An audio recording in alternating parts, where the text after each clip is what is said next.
साक्षात् परं ब्रह्म तस्मै श्री गुरवे नमः। तस्मै श्री गुरवे नमः। तस्मै श्री गुरवे नमः।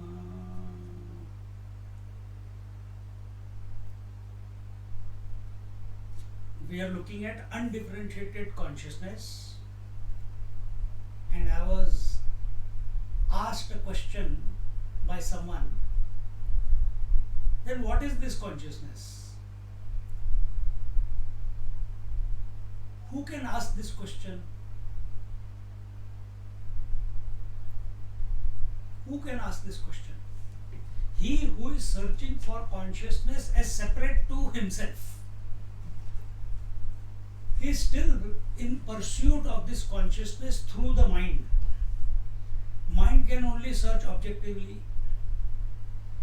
And this is the problem that every seeker faces. It's like, but when we were young kids in the school, we used to say, पूरी रामायण हो गई, फिर पूछते हैं कि राम कौन था. That means we were looking for consciousness as an object of experience. And if you were attentive yesterday, was that our attempt? Was that the attempt of Jnaneshwar Maharaj, who's established in the self, in the reality? When he's speaking these words, is it his attempt to make you experience, to communicate to you that he has experienced it objectively?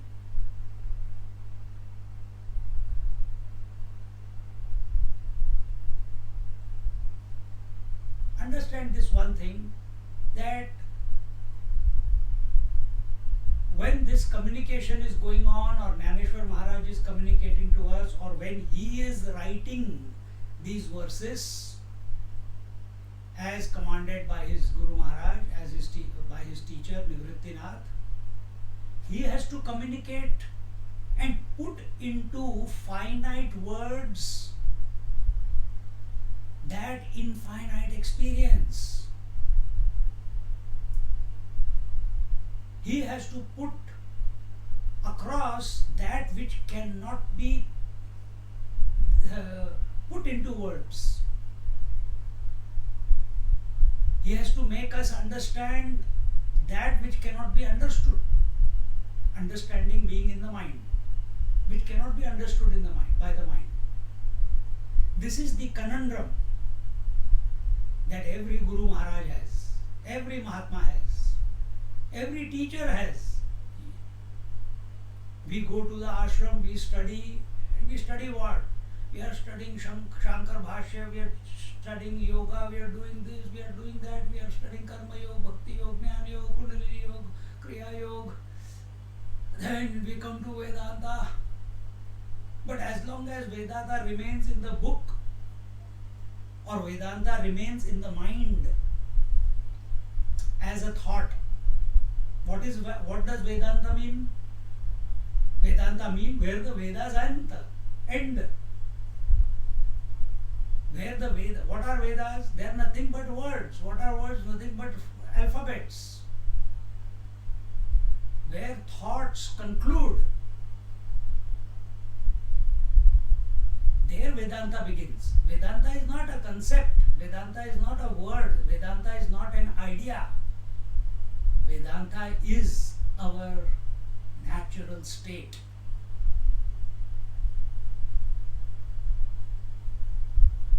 No, I am going to Vedantic classes. No, I am going to study Vedanta. I am a student of Vedanta. I am a practitioner of Vedanta. Who are we fooling? Vedanta cannot be practiced. We are already. A wave cannot practice being water. It is already water.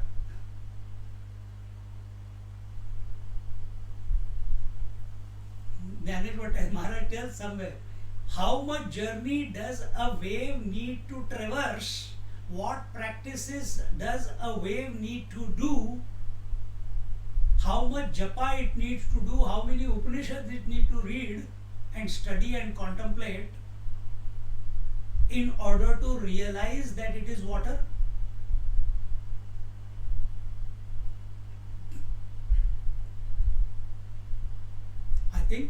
I'm sure everyone would have said, nothing it needs to do, it's already water.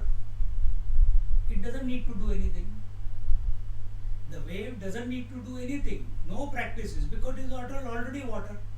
How can it gain that which it is already? Same way, what can you as a seeker, what can I as a seeker gain? Or in general, as a seeker, what can we gain? That which we are already. So what is required?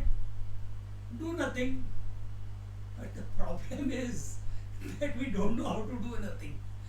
We have the khujli inside to do something all the time, an itch. Achha, I understood, but then what is consciousness? You want to work it out, because that's how we have been engaged in this world, to work out our life, to work out our problems, to work out our relationships, to work out our disease, and same, yesterday that was the topic, we mentioned this part. In the same way we are interacting with the world, we are trying to use those same techniques in trying to work out the consciousness. You cannot work out the consciousness. Working out is in the mind, and mind is functioning in the light of consciousness, and that light of consciousness I am.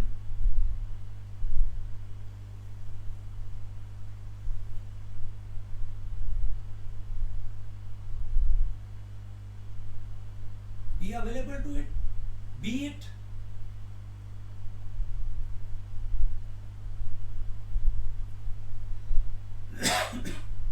This is explained by Jnaneshwar Maharaj in the second verse by few examples, and Jnaneshwar Maharaj has a plethora of examples. He is never short of examples. One after the other he will keep giving examples till it clicks. This is the Amrit Anubhav, this thick book. 70% is examples only. So what does he say? का दर्पणाचा निघाला ऐक्य बोध पहिला मुखभोगी आपला आपणची.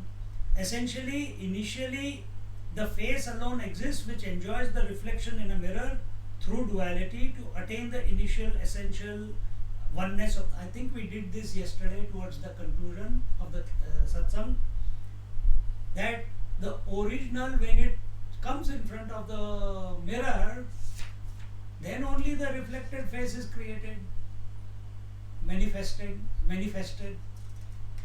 So duality is there, the original and the dual and the reflected. But because there is the reflected face, you do not become any less. You work on yourself. You continue to be the original. Same thing, because of the phenomena of jiva happen, you have not become less. Because there is waking, dream and deep sleeper coming and going, you have not become less. You are still the one. Because out of a man, if husband, brother, son is expressing, he continues to be the man. When that phenomena of husband or brother or son express, man has not reduced, and when they go back from where they came, man has not become more.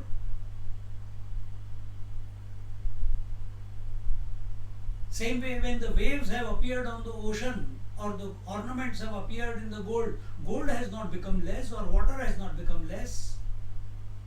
And when they merge back into their source, it doesn't increase in volume. Purnamada Purnamidam. That is our nature. And this you can see even at the relative. I just took the example of man, let it be woman, let it be water, let it be gold. Similarly, this entire phenomena of waking, dream, deep sleep is continuously happening. Where it is happening? At the mind level. But you, who knows it, that these three are coming and going? Is there someone from outside who's telling you? No. It is your observation. The one who is there, he is other than the waker, dreamer, and the sleeper. He is the eternal one. Keep taking that position. But we choose not to. We choose to be the waker. We choose to be the phenomenal role. And then complain, why this is happening to me? I am putting all these efforts. I have to do this. Get out of it.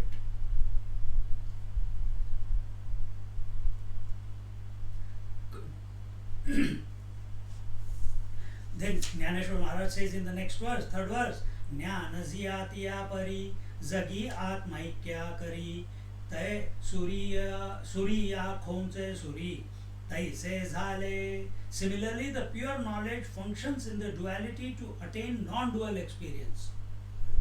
Listen to his words. The pure knowledge functions in the duality to attain non-dual experience. It is something like a knife piercing itself.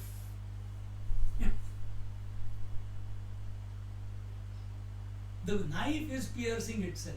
It is, in other words, it is the I searching for I. Is that possible? Who am I?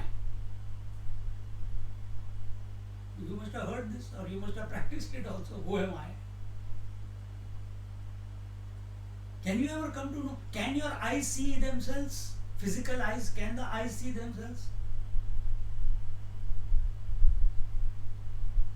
You know the eye is there, but can the vision ever illuminate the physical eye?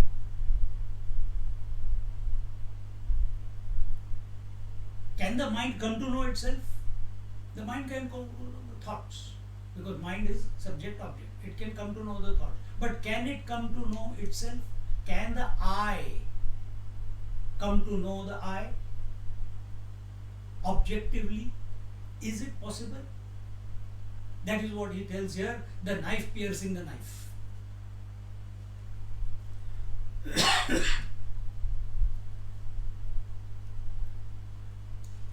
And thus, Jnaneshwar Maharaj established oneness in spite of manyness. It is like the knife piercing itself. The object is the knife, the piercing object is also the knife, and the sharpness of the knife and the object is one and the same. So we are using so many words because we have used the words. Simple example, we have used so many words. The ankle, the bracelet, the necklace, but it's all gold only. We have used the different names as husband and the son and the brother and the etc. But it's the man only.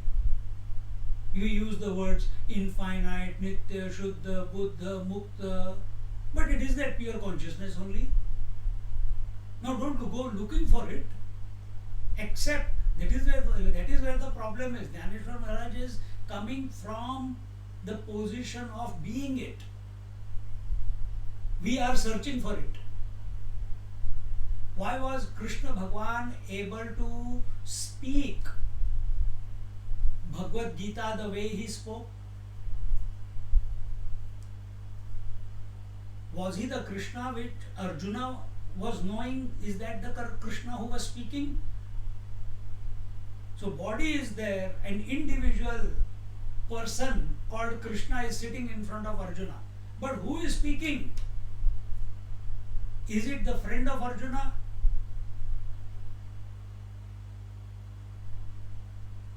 Is it the individual Krishna? Or is it the infinite being?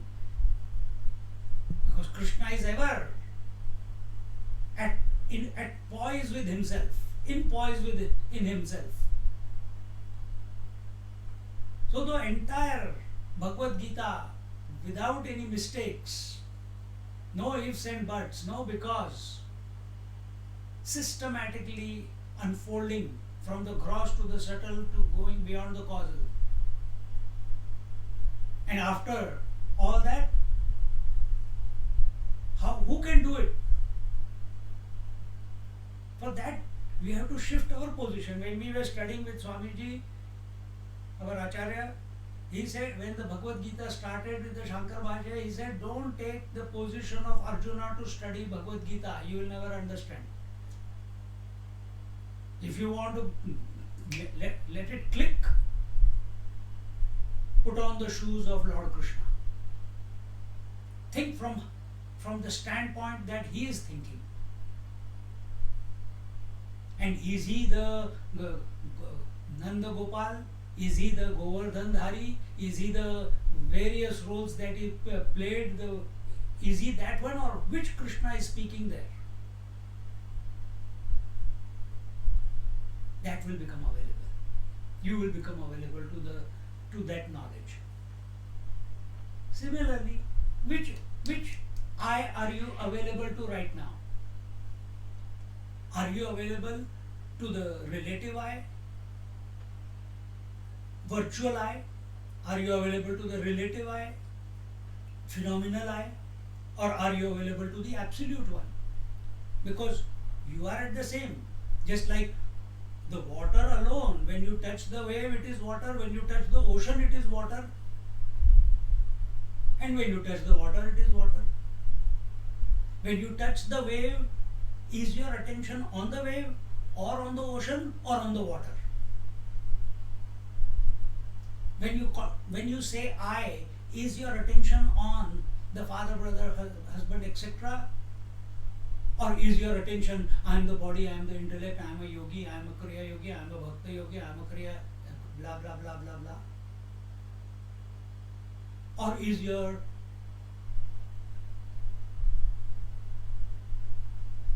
I can't even use the word attention, or are you in poise as the absolute? We cannot have an objective experience of the pure consciousness. Impossible.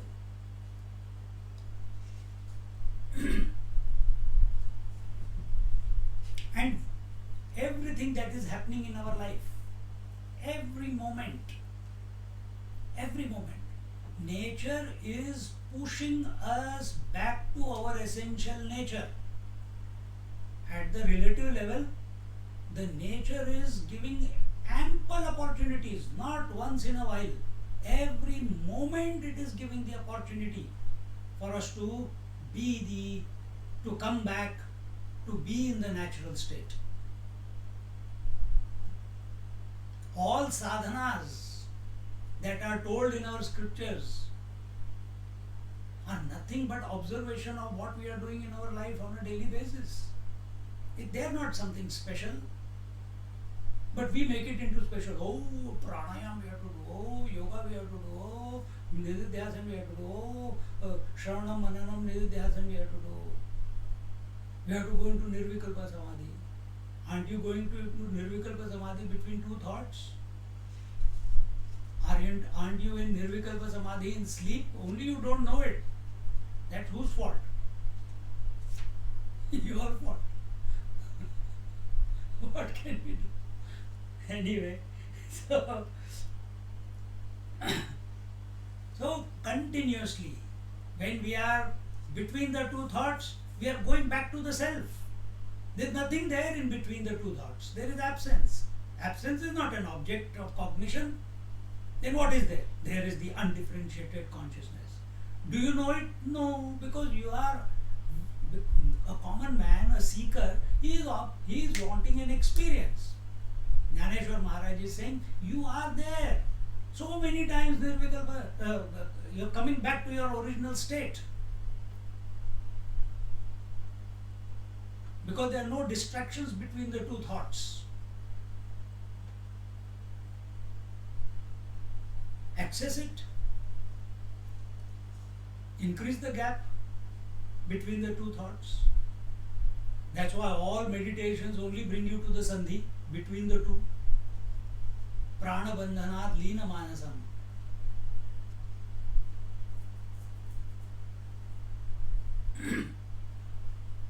And when we bring ourselves in between the two thoughts, there the construct of a thought is not there. There is no conclusion. When there is a thought, there is a conclusion. What is the conclusion? Conclusion of a thought.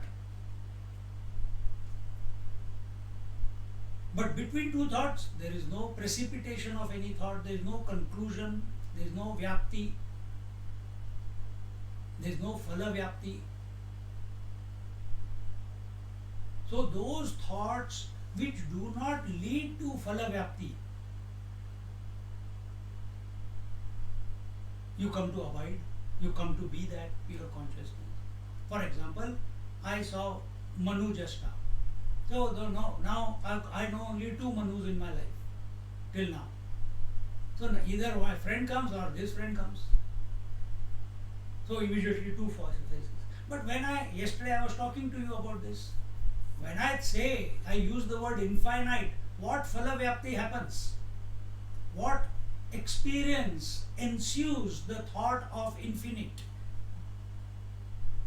What conclusion happens in your mind when you contemplate on or you think about birthless?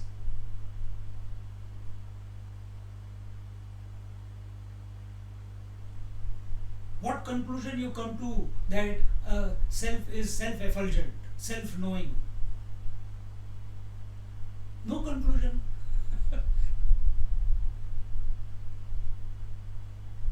Wherever there is phala vyapti, there is precipitation of individuality. Individual alone is a seeker. Get out of that. Start accepting. Start accepting. And for that, now again, he gives more examples that when we keep contemplating on the I, we keep contemplating on I as the infinite, as the nitya, as the one without a second. Our focus, as Ramana Maharishi says, who am I? Yes, we have to begin there, but it is not going to lead to any conclusion. Realization is not a conclusion.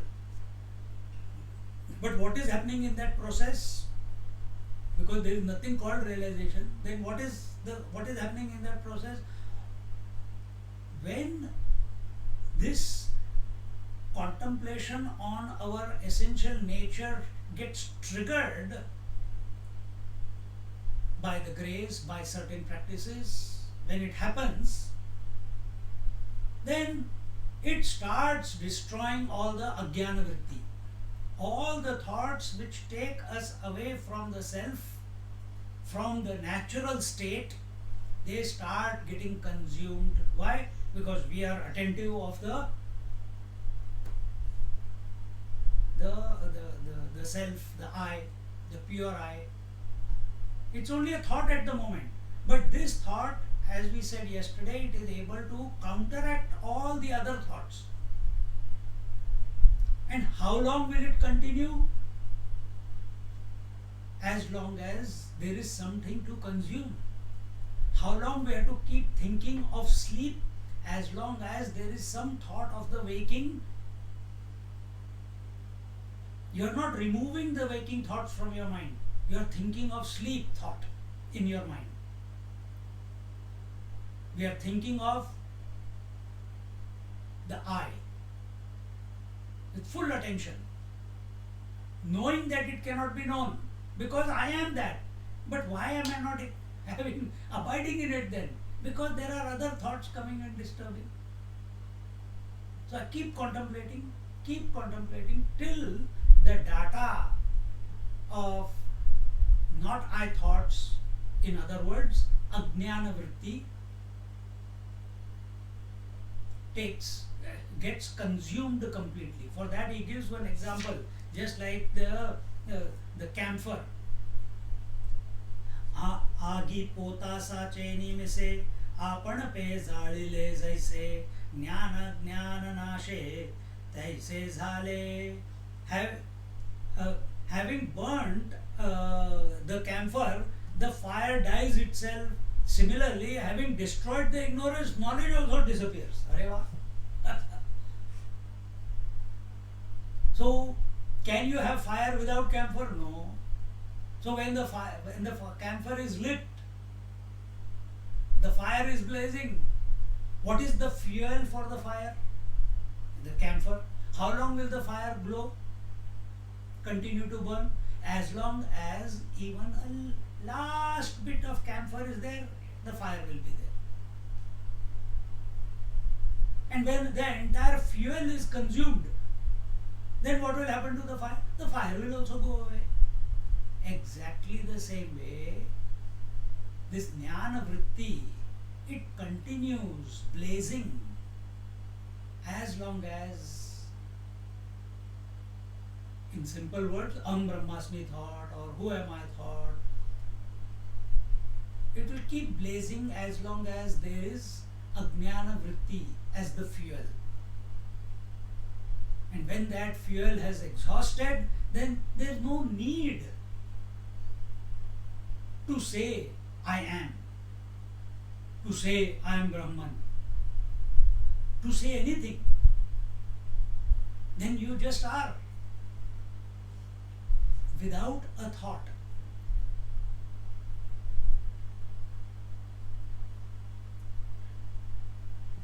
And how does it destroy itself? Here he says in the next verse, Ajnanacha tenka nasata hi jnanadhika फाके जव उपखा हाकुला पड़े. With the destruction of ignorance, the knowledge increases to such an extent that this increase leads to its own destruction. If you have seen a candle burning, when its last moment comes, or if you have been doing the Karpur Aarti, when the last moment comes, last bit of fear, suddenly the flame becomes very bright. It had been burning steadily, but when the last moment comes, it burns, it increases in volume, it increases in brightness, and then khalas, then vanishes. What vanishes? When we are contemplating on who am I, or who is this I, what am I, where am I? When you are asking who am I, you have a doubt. That's why you are asking. You don't know your original self, so you are asking who am I, because you have been considering yourself to be body, breath, mind, intellect, father, brother, daughter, sister, whatever different things. Now slowly in that intense fire of contemplation of who am I or your true nature, everything else is burning away, burning away, burning away. And when the last bit is there, there's a sudden flare up and it exhausts. What exhausts? The flame goes away. It says here, the camphor finishes, the flame goes away. So ignorance goes away, the knowledge also goes away. Knowledge is what?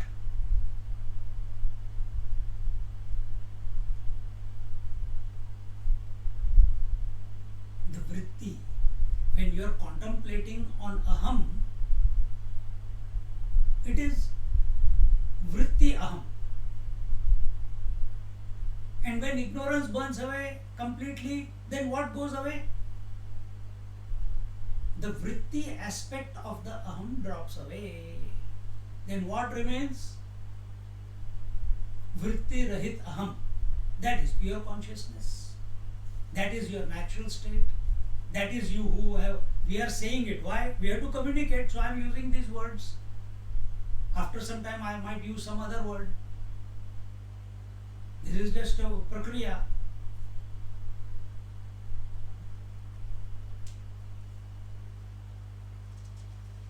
Continuing, he says, he gives quite a few examples now. Few examples of the growth and destruction of knowledge. He tells how this growth and destruction knowledge comes about through examples. I'll just read the examples. The increase in the knowledge before its destruction is similar to that of extra brightness of the flame just before its extinction. This I just explained to you.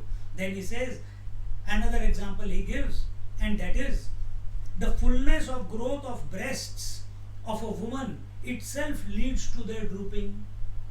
Another example gives that the full blooming of a flower is itself the start of its drying.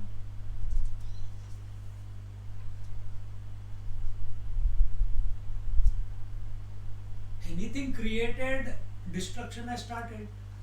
You may be celebrating birthdays, but actually you are moving towards death, destruction.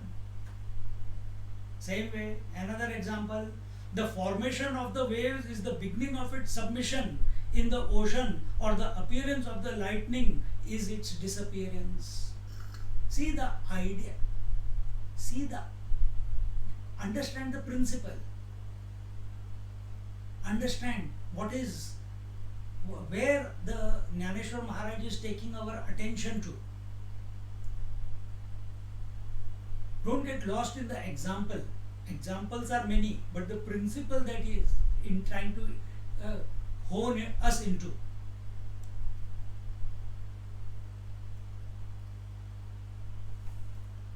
So, concluding this example, he says, Taise piyuni ajnana, tava vari vadhe jnana, zava apule nidhana, nishesha sadhe. In the same way, Jnaneshwar Maharaj says, the knowledge grows on the diet of ignorance to such an extent that it leads to its own disappearance. The flame grows on the diet of camphor only to exhaust itself.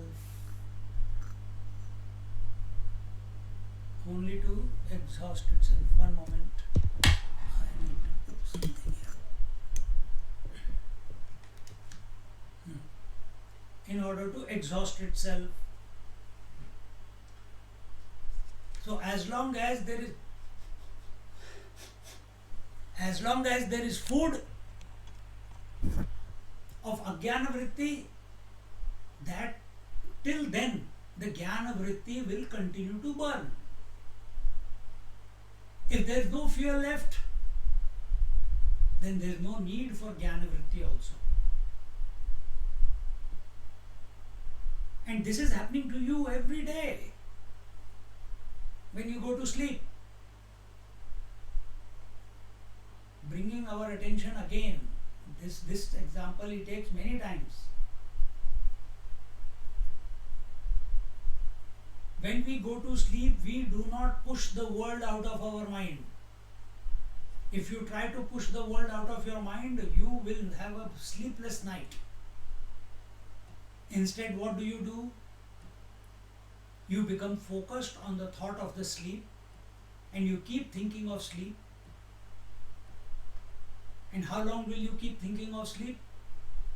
Till the thought or all thoughts other than the sleep have not exhausted, have not been consumed by the thought of the sleep. That is the fuel. And when the last thought other than the sleep thought is consumed as the fuel, then what happens? For that, you don't know. Every night when that happens, you are snoring away. Make it happen consciously. Do the japa, do the contemplation, chant Om, and come to that point, and don't go to sleep. Then you will find out what happens.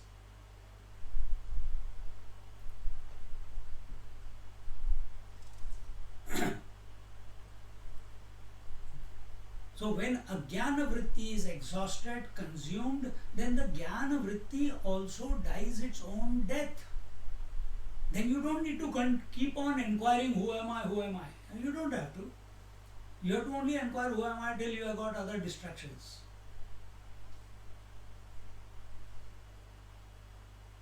So this jnana vritti is invoked to counteract the ajnana vritti, and eventually when it has eaten up all the ajnana vritti, then it also dies, and what remains?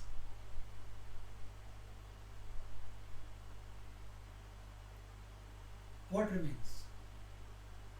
If you have not come to the answer, it's you, the pure consciousness.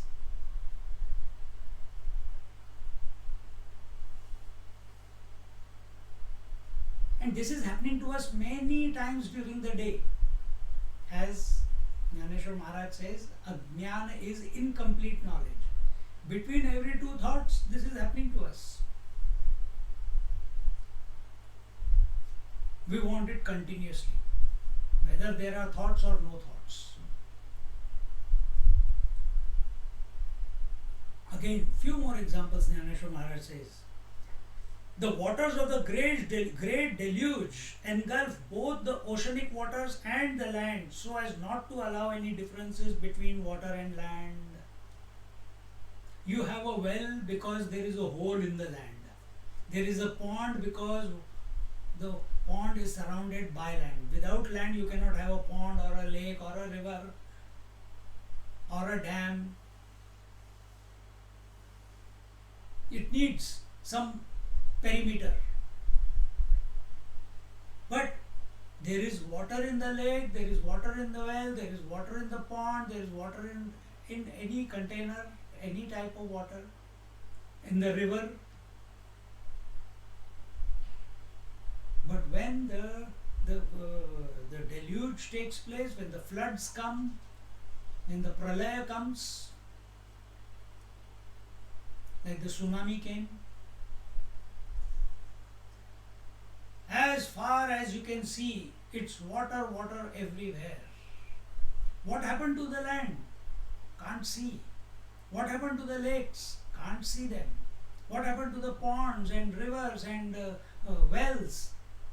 They lose their independent existence.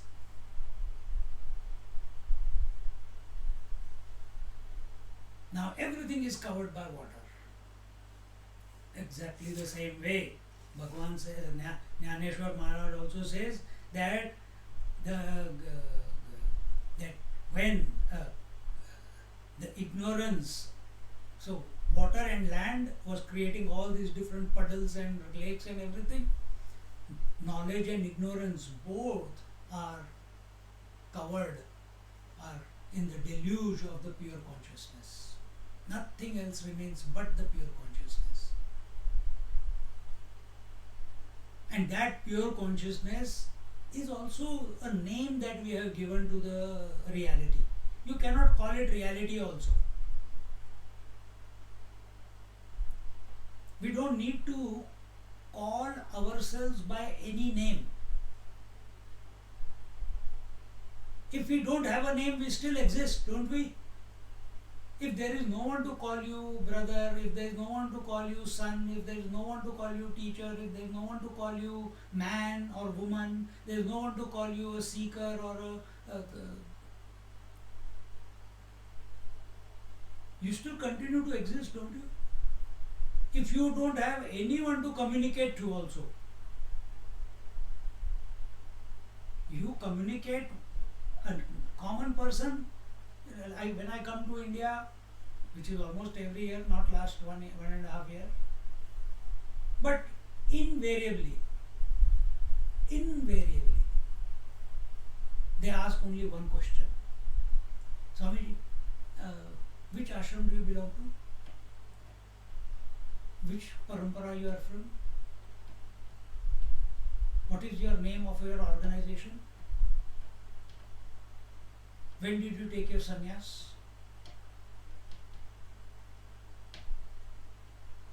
How long you have been on this line? how, how long you have been on this line? Line of what? See? Now, are these the questions to be asked to a sannyasi?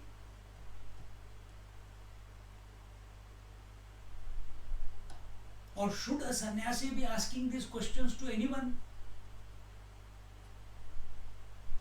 Then he is not a sannyasi. He is not a seeker then.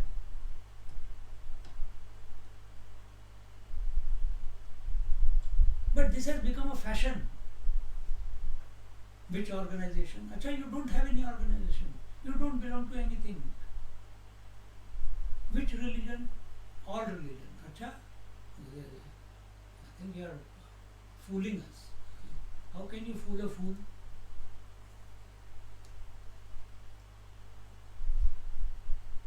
And holding on to all their identities. I am a seeker, I am a Vedanti, I am from this ashram, I am from that ashram, I am a disciple of this guru. They want to seek the pure consciousness that is infinite.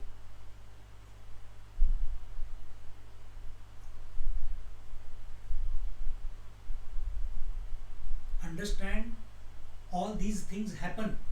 We also went through that. But here the topic is undifferentiated consciousness. Here the topic is the experience of a great master and his words of realization. Understand the context also.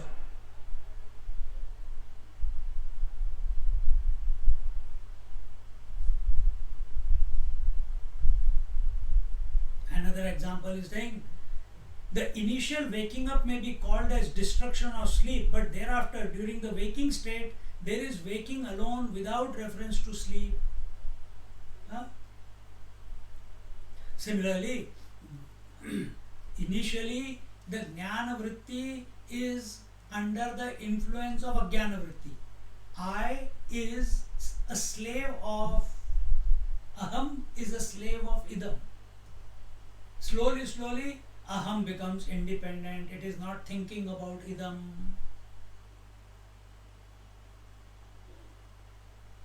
That's when the consummation of idam begins. The exhaustion of idam begins.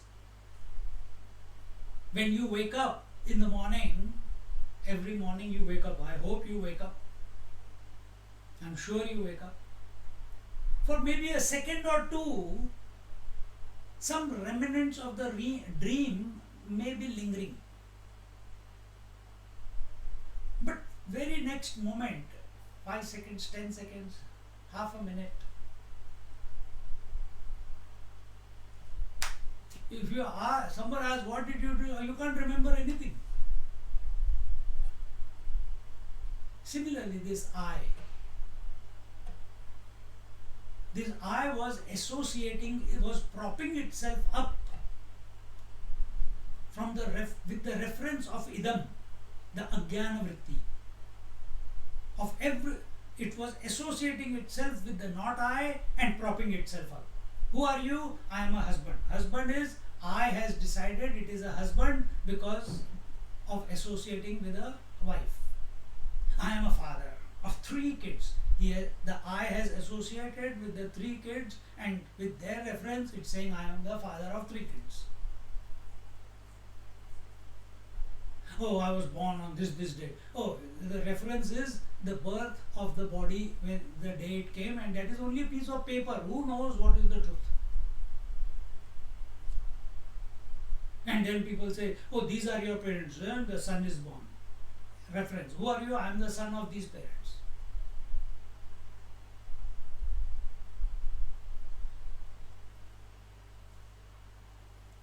So this I is dependent. It is enslaved by all these references till it discovers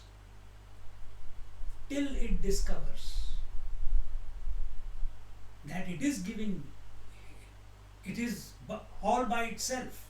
It doesn't need any reference in order to be. That's when it comes to the Shastras. Then gurus come into that person's life. Then the interest to know the self ignites.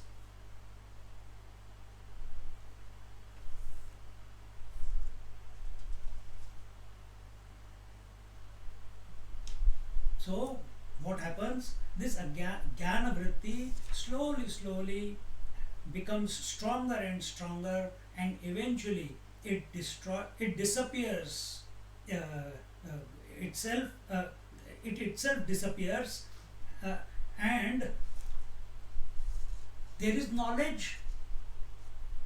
And when that flame disappears, then there is knowledge, but there is no thought of the knowledge.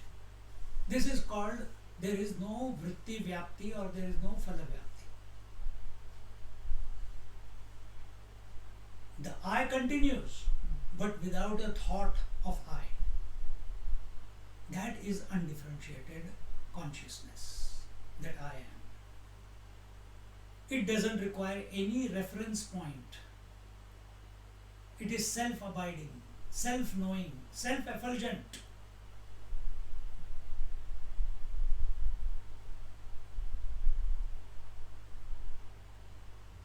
Be that. You are that all the time. Only imagining yourself not to be so.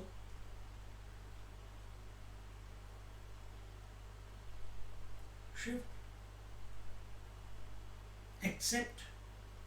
Right now, as a seeker, I don't know any one of you there, but if the question was asked, what is consciousness? Again I am repeating, this question is because we want to have an experience of consciousness like I have experience of this glass of water. Oh no, this is water. It quenches my thirst. I want to be at peace, I want to be in tranquility, I want to be in meditation. Undifferentiated consciousness is not that consciousness which comes and goes. It's ever the same, the constant one. And that is you. This is what Parikshit Maharaj realized after having listened to 7 days of lectures on Bhagavad by Shukdev Ji Maharaj. He did not do any sadhana. He was attentive. I told you this yesterday. He was attentive. He heard single pointedly, full devotion and surrender. Knowing the ensuing death, the Takshak is going to come and bite him. And that's why he went there. Is there a solution for this? Yes, there is. Have we come to that point? Are we just having an intellectual exercise, or are we sincerely wanting a solution? Enough of this waking, dream, deep sleep. Let me wake up once and for all. Has it caught us from inside?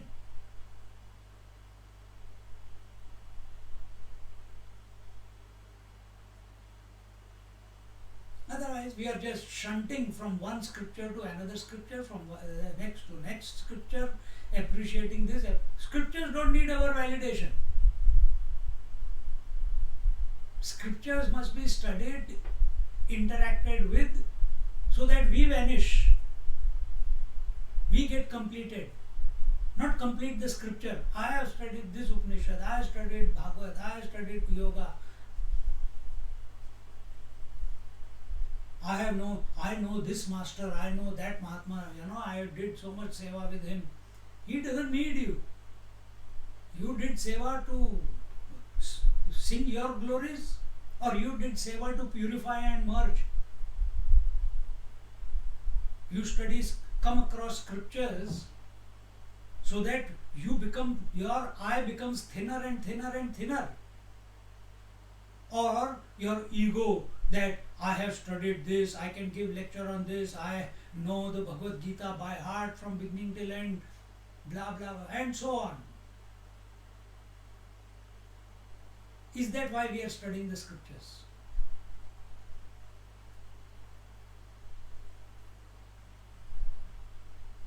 From the point of view of absolute, there is no existence of knowledge and ignorance. This is the point, and now again he will take a few examples. There is unlimited number of examples by Jnaneshwar Maharaj. is the time? 2:30, 3:30, 4 o'clock computer. He says, te veli puniva bhare na avasasare te chandrichi ure sataravi zevi. The moon has neither the fullness of a full moon night or the total absence of dark night. So neither the moon is a full moon nor it is a no moon. Moon is moon. You are seeing the phenomena of full moon or no moon. From moon's point of view, there is no full moon or no moon. Then what it is? It is the 17th one beyond the 16 phases. 16 starting from full moon to no moon. And the 17th one is the original one. Likewise, in pure knowledge, there is neither knowledge nor ignorance. I don't know, yeah. Just like from your point of view, there is day and night. From sun's point of view, there is neither the day nor the night. From sun's point of view, there is no light and there is no darkness. But for us, day, the day is the waking. Waking removes tamas. Waking removes the nidra, alasya, pramad is removed by invocation of the sattva. Sattva is light. Sattva is knowledge. Knowledge removes doubts and confusions. Where is this dialogue going on? In the mind. And who are you? Do you know this dialogue is going on? Yeah. Then the one who knows must be other than it, isn't it?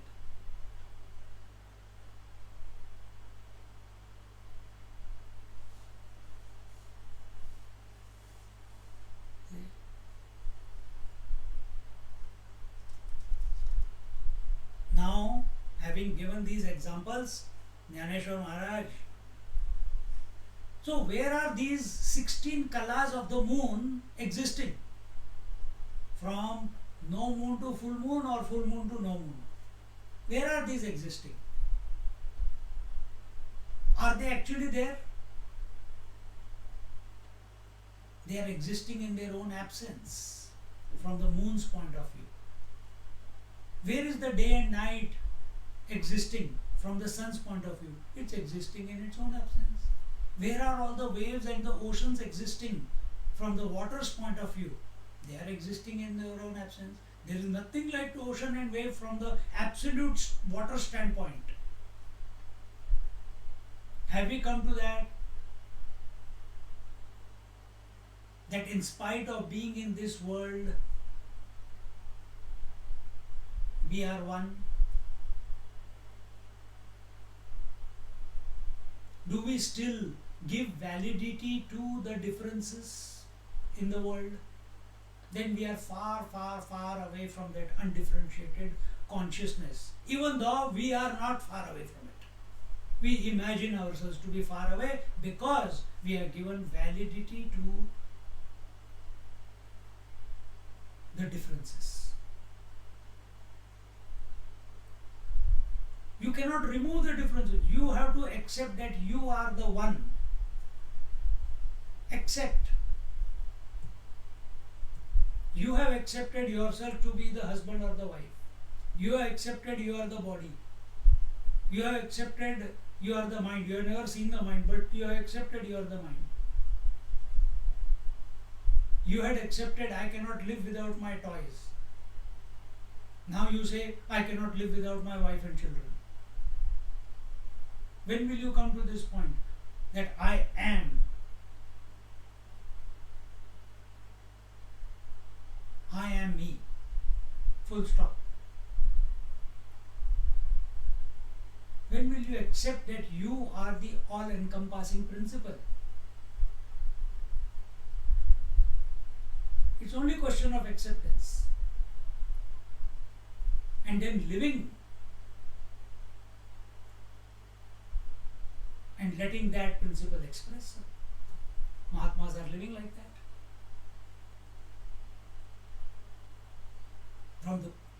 From the disposition of undifferentiated consciousness, knowledge.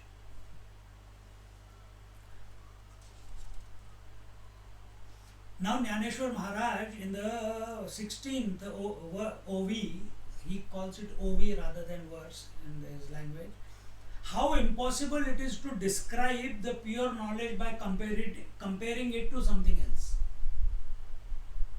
So here he says, Ka te zatare natope kone tame nasimpe te upame che raube suryachi hoye. The sun, independent of any other source of light and immune to the presence of darkness, is incomparable to anything else but itself. Is there any orb within the vicinity of this solar system which can compare to the sun? Can anything illuminate the sun? The sun himself is the heat, the sun himself is the light. Yet he doesn't know heat and light as separate from him, so he cannot talk about it. If you ask him, thank you for the heat, thank you for the light, he says, what is that? I don't know. Thank you for the day, thank you for the night, he says, I don't know what you are talking about. From sun, here the sun is taken as the absolute.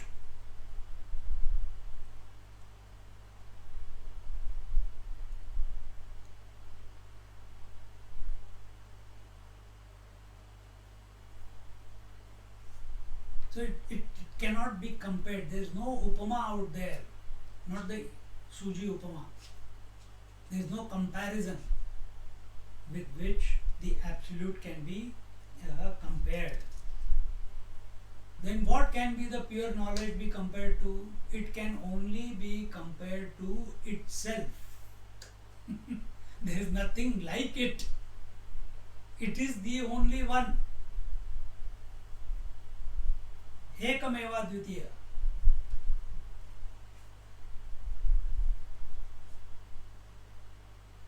The pure knowledge is such that neither is it brightened by knowledge nor is it darkened by ignorance, beyond any denial in knowledge and ignorance. So where is knowledge and where is ignorance? At the mind level. Where is day and night? At the earth plane. Go outside the earth's plane, there is no day and there is no night. Go into the space, there is no day and no night. Go to the sun, he says, I don't even know what it is. If you have to imagine these type of scenarios, it will help us. That's why he is giving us the examples. The pure knowledge is such that neither is it brightened.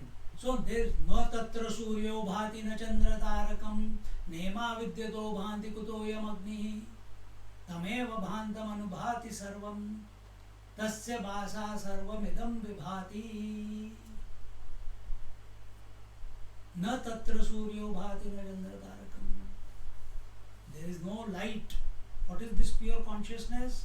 It is that which cannot be illuminated by any other objective source of light. We are not talking light only about bulb. Even a thought is a light for that matter. Na tatra suryo bhati na chandra. These are the few sources of light.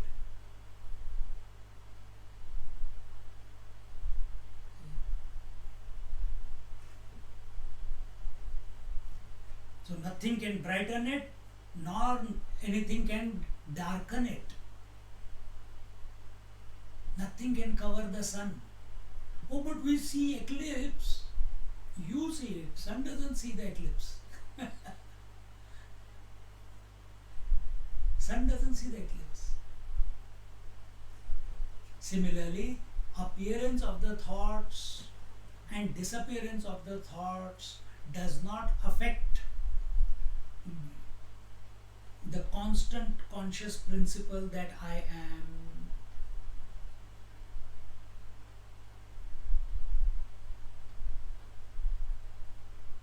appearance of thoughts, knowledge. The disappearance of thought, ignorance, if you want to put it that way. Presence of thoughts and absence of thoughts. And who am I? Transcendental to both.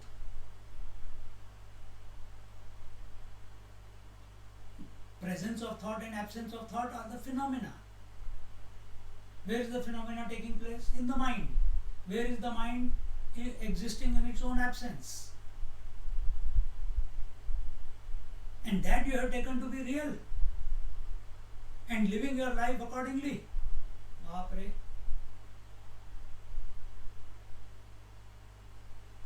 इससे बड़ा बुद्धू कौन होगा?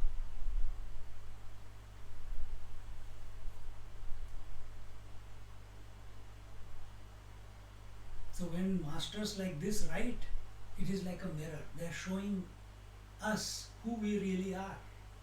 Jnaneshwar Maharaj is communicating how wonderful it is.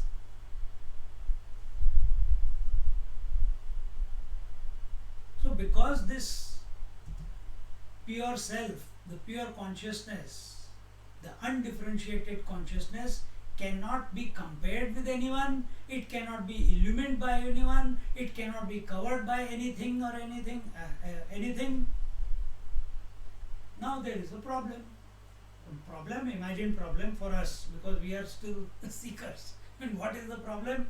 Then how do we remove this? But we only know how to think. We are processing everything through thinking, through thoughts. So how do I remove the objectification of the self? How do I remove it?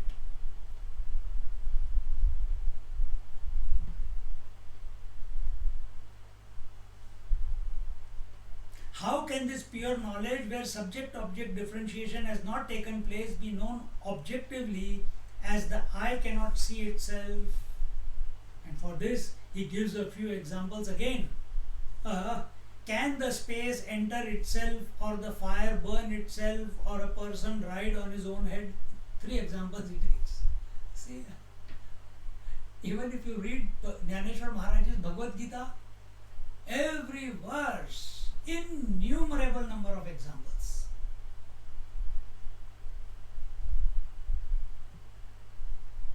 Can the space enter the space? I entered into my room space. When the house is destroyed, the walls are destroyed, the house space, does it enter the total space? Question.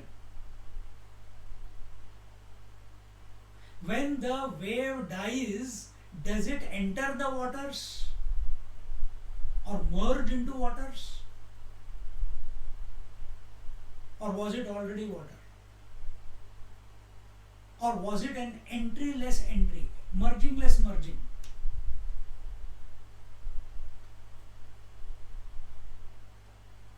Second example, can the fire burn itself? Is it possible for the fire to burn itself? And third one, a person rides on his own head. How can you ride on your own head? An impossibility.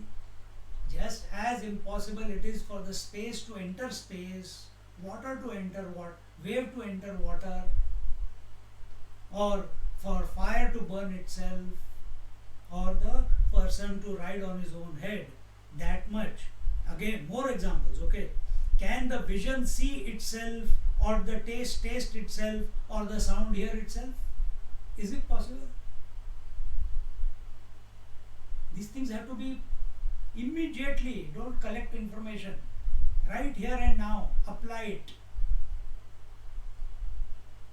I gave this example. Can our eyes see themselves? No. Yet the knowledge of eye is there. We are not seeing them. You are not seeing them, yet you know they are there. Then why do we need an objective experience of the self in order to be the self?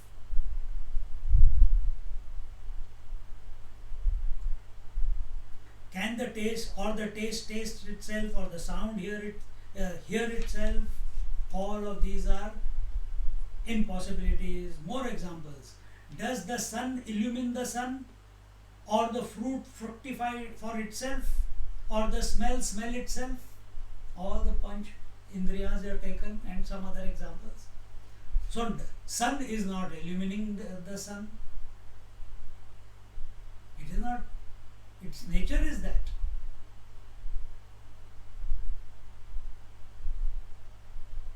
Or the fruit fructifies for itself. Is the fruit becoming ripe for itself?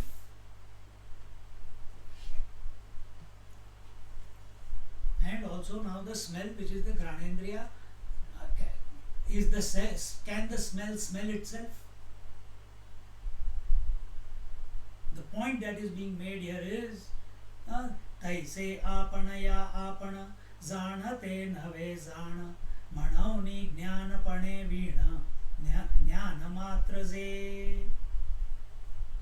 The pure consciousness, or the pure knowledge, or the undifferentiated knowledge, or this Atma Tattva cannot come to know itself objectively. It cannot have experience of itself. Therefore, this pure knowledge is the knowledge without the difference of knower and known. If this is the case, that this pure self, this undifferentiated self, is that where the knower-known difference is absent, then what is your sadhana then while living?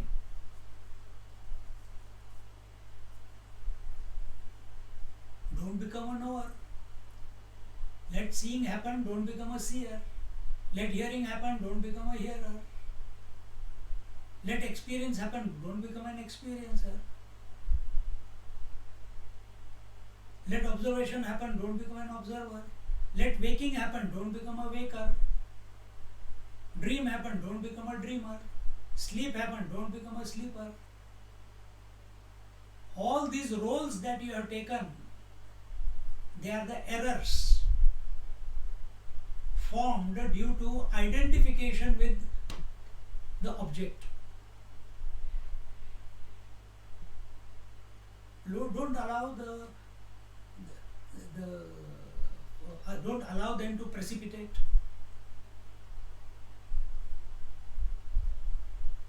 This is how Mahatmas live. This is how our Maharishis lived. This is how Nisargadatta Maharaj lived. This is how all the Gondolekar Maharaj, Neem Karoli Baba, Anandamayi Ma, all the great masters, Ramakrishna Paramhams, all of them lived in this manner.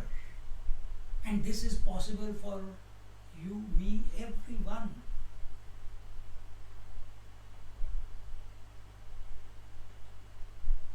But we have to accept that we are the one.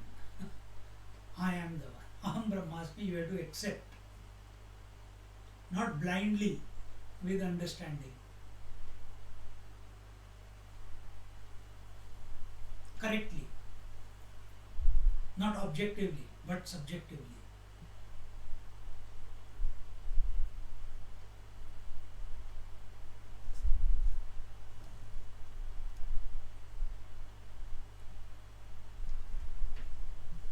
So in this manner,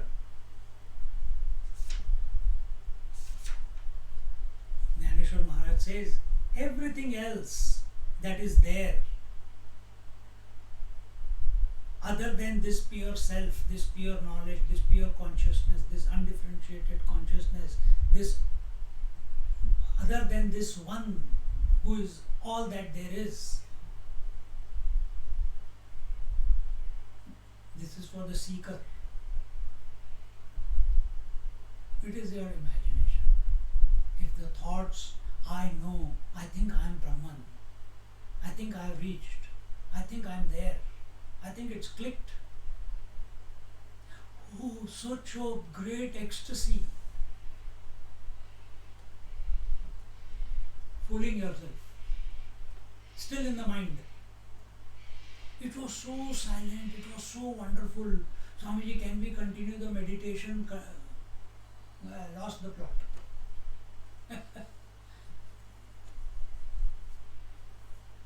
Whether you, the pure consciousness is not corrupted by happening of meditation or coming and going of Jagrat, Swapna, Sushupti, Samadhi. It is not corrupted by it.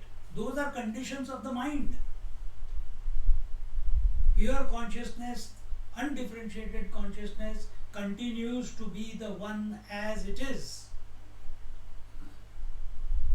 It is all that there is. There is nothing else other than it. And that I am, in essence. But we are lost in experiences of the mind. Samadhi is an experience of the mind, as much as waking dream and deep sleep are. Get out of it. Initially it is necessary, but then you must move ahead, not stop at Nirvikalpa Samadhi. Move on from there.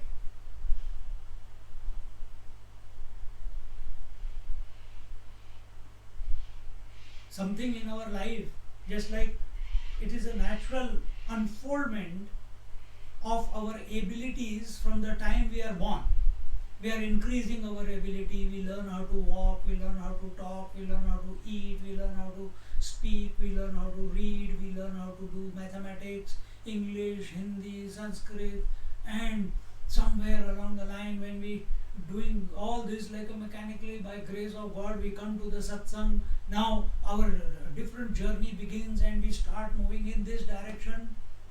In that yoga or whatever path you have chosen, it leads you to dharana, dhyan, samadhi. Growth, you are maturing.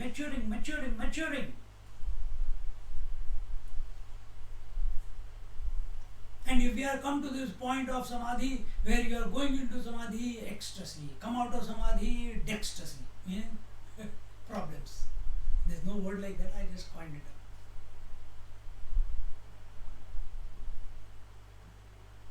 But there again, some samadhi, I want to go into samadhi, I have come out of samadhi, I have got to go into samadhi, I have to come out of samadhi. The world is still present there after you come out. Is there, what will be the natural next consequence? If you have grown up till this point, till Nirvikalpa Samadhi, what will be the next? Jnaneshwar Maharaj used to sit in samadhi just by Nama Jap. Vaikari Madhyama Pashyanti Para used to be in samadhi. What's the next step? What is the natural? What will be the next question that comes? It will only come when you become aware that you are into a pattern of going into meditation, coming out of meditation, going into meditation, coming out of meditation. What's the next consequence? What's the next growth? What's the next possibility? Is there a way that I can remain in that undifferentiated consciousness continuously, whether I am in meditation or outside meditation? Isn't it?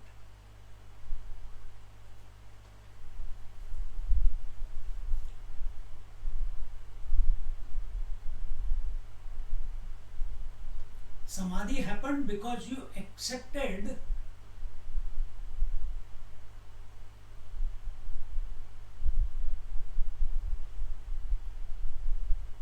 emptying the mind as being the consciousness.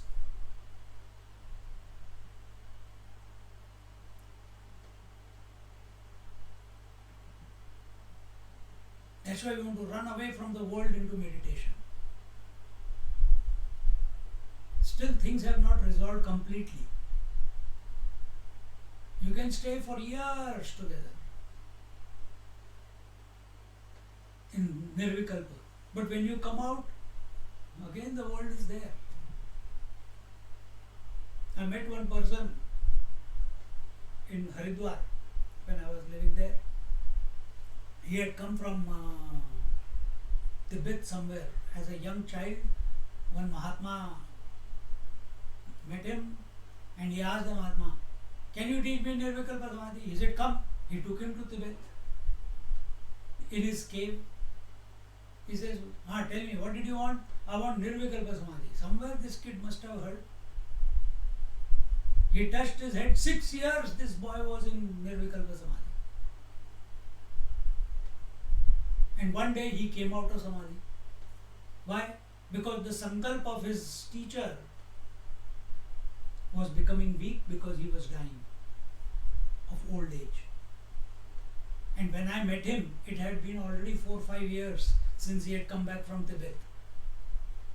He says, Swamiji, from the day my teacher has gone away, I have not even one day been able to sit in Samadhi.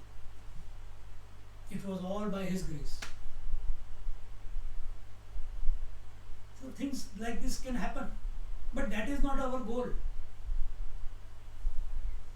Our goal is the natural state. Our goal is the pure consciousness. Our goal, that which cannot be removed. Our goal is that which cannot be removed. You can remove everything. You can remove the relatives, you can remove the world, you can remove what you see, hear, touch, feel, taste. You can remove your thoughts. Can you remove yourself? That which cannot be removed, understand its true nature. It's all that there is. It is not corrupted by knowledge or ignorance. Just like sun is not corrupted by heat or light. Just like the moon is not corrupted by the 16 colors. Just like the water is not corrupted by the ocean and waves.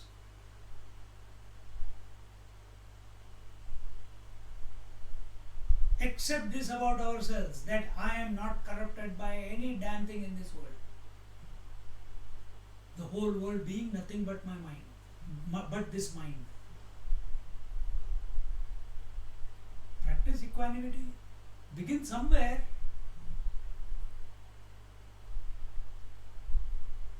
Because it is our natural state. Naturally you are attracted to it. You want to be it. But if you are seeking it objectively, then keep taking birth after birth after birth, and there is no end to it.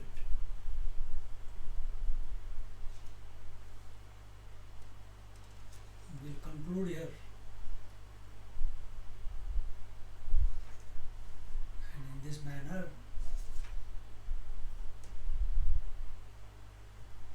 Jnaneshwar Maharaj, he has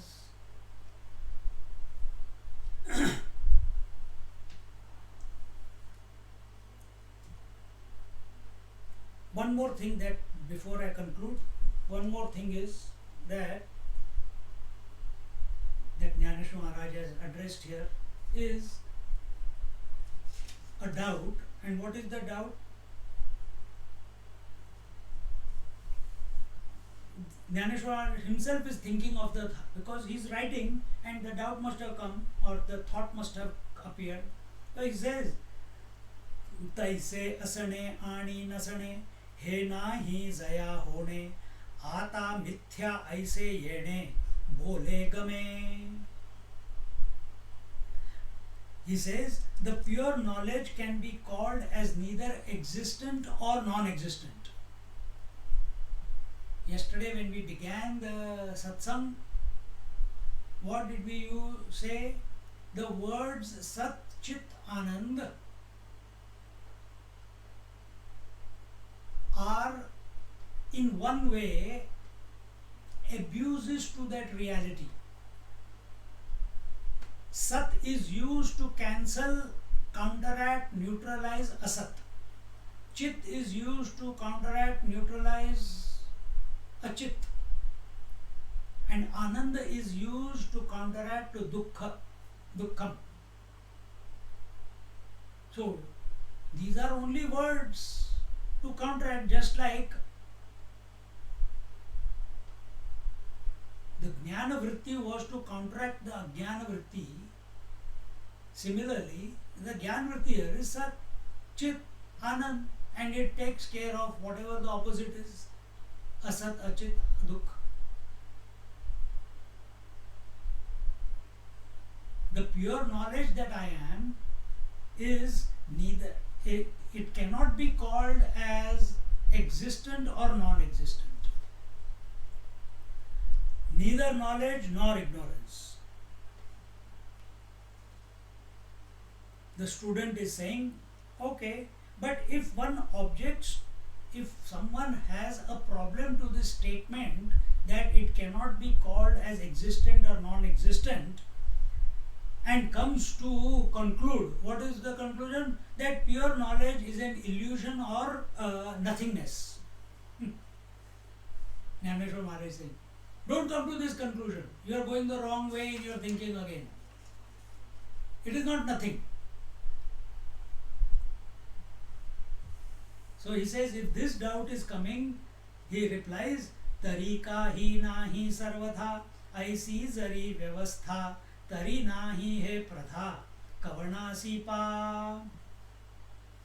He says the answer to this objection, if someone is making it, is who is making this inquiry about the nothingness? If you are saying that the pure knowledge is an illusion or nothingness, who is making this statement? Statement cannot happen by itself. Someone has to be there. Someone is speaking here.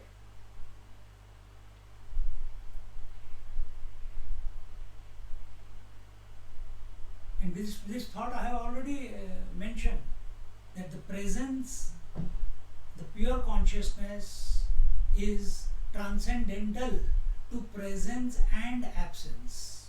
Absence is nothing but nothingness. Many people,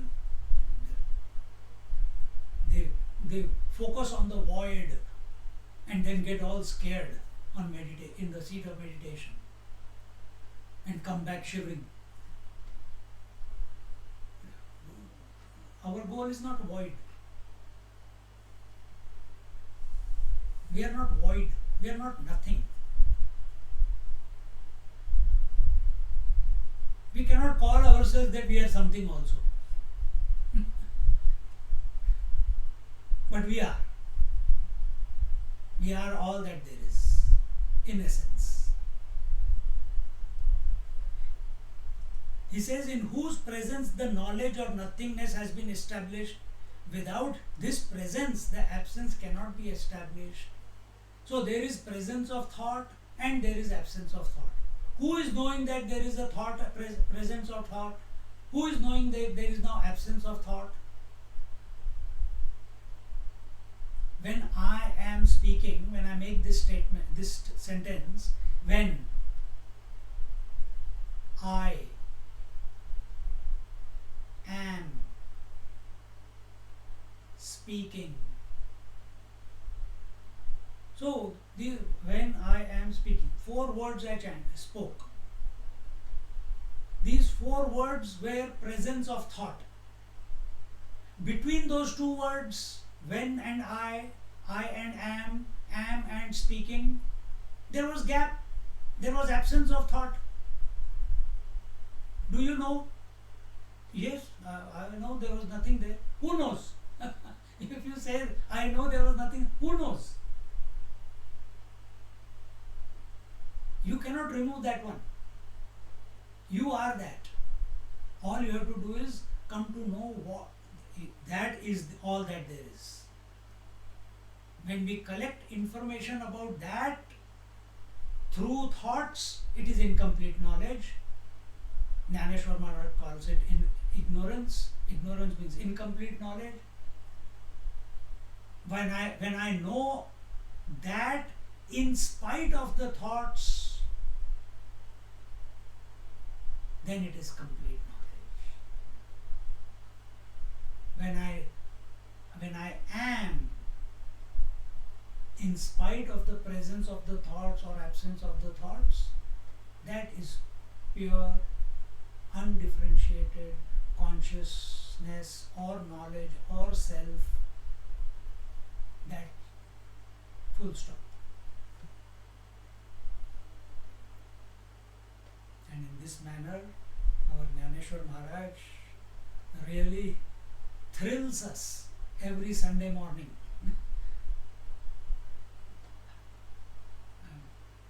We are continuing on this chapter, and it will go on. Maybe 2-3 years it will continue every Sunday. And so this was just a snippet over the true satsangs by the grace of Advaita Academy, and I thank them for giving me the opportunity, and I